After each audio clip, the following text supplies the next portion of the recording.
ठीक है, तो आज ठीक है, तो आज हम लोग देखेंगे क्लास 9 का 8.1 का क्वेश्चन नंबर 7, जिसमें बोला गया ABCD क्या है, समलंब है। अच्छा हाँ, समलंब है, तो ठीक है, जिसमें AB पैरेलल CD और AD इक्वल टू BC। आकृति ए में देखिए, दर्शाइए angle A equal to angle B।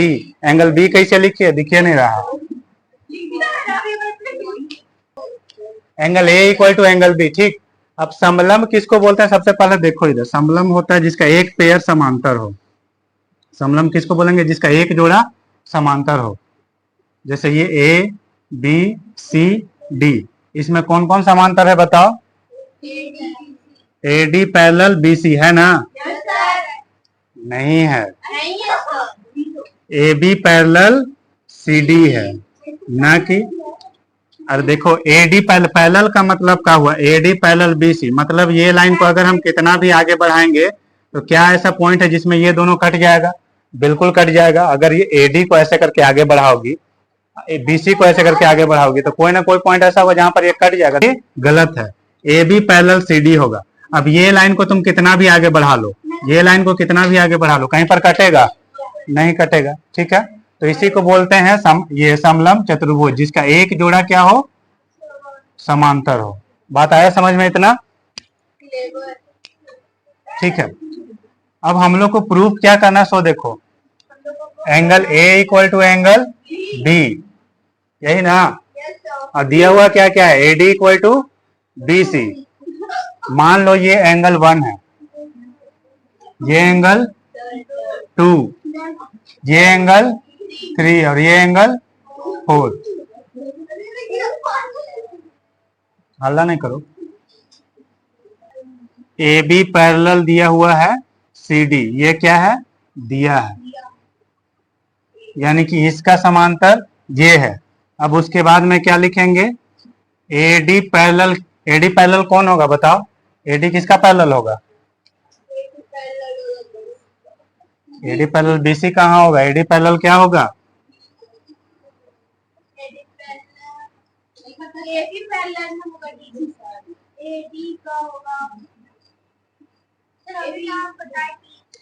AB parallel CD है, यानी कि AB इसका समांतर हुआ, तो AD किसका समांतर होगा, CE का समांतर ना होगा, CE।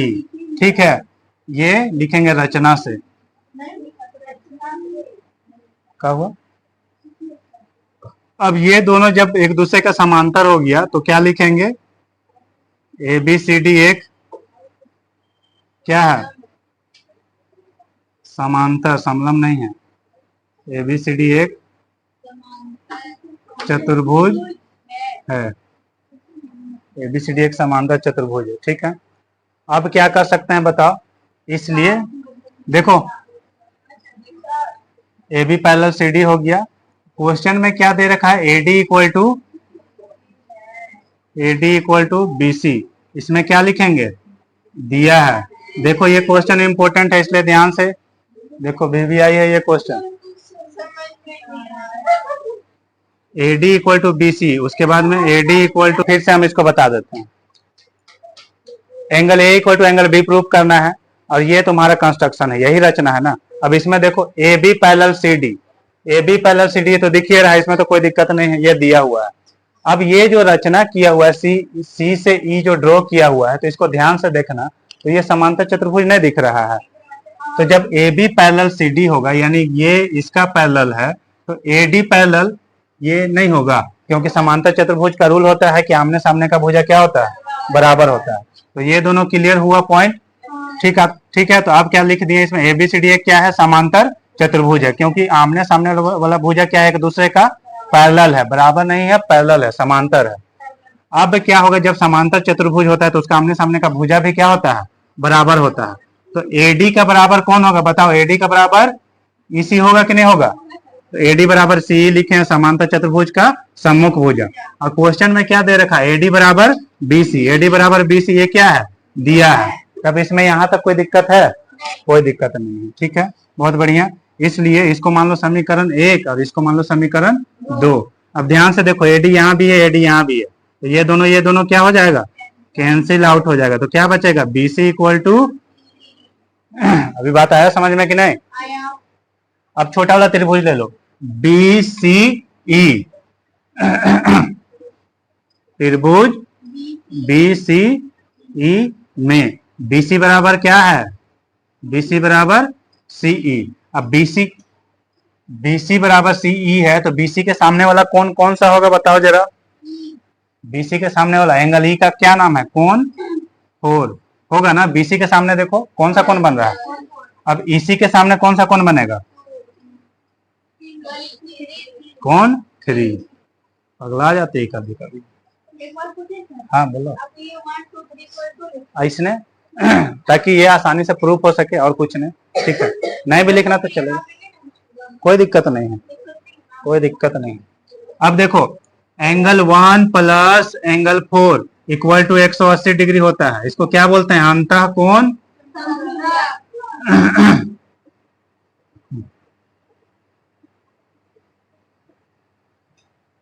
ठीक है, अब उसके बाद में फिर क्या लिख सकते हैं, angle 2 plus angle 3, angle 2 plus angle 3 equal to 180 degree, इसको बोलेंगे रैखिक युग्म।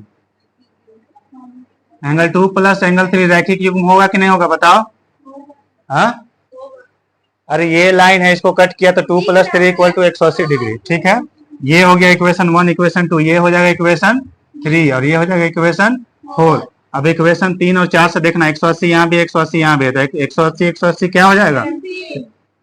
अब लिखेंगे समीकरण 3 तथा 4 से, बायां वाला को बायां तरफ, हाँ ठीक है, तो 180 180 कट गया है, तो एंगल 1 प्लस एंगल 4 किसके बराबर हो जाएगा, एंगल 2 प्लस एंगल 3 होगा कि नहीं होगा?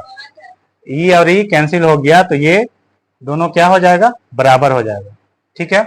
अब यहाँ पर हम लोग क्या किए, एंगल 4 इक्वल टू एंगल 3, यानी जहां पर एंगल 4 है वहां पे एंगल 3 भी लिख सकते हैं, जहां पे एंगल 3 है वहां पर एंगल 4 भी लिख सकते हैं। तो ये और ये कटेगा कि नहीं कटेगा?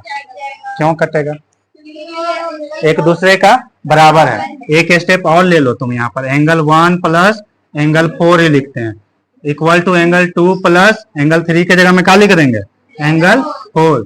अब 4 को इधर लेके आएंगे तो नहीं कटेगा, ये और ये कट गया, तो हम एक को काट दिए, तो एंगल 1 इक्वल टू क्या हो गया, एंगल 2। एंगल 1 क्या है, एंगल A है, एंगल 2 क्या है, एंगल B है, तो पहला पार्ट हो गया प्रूव।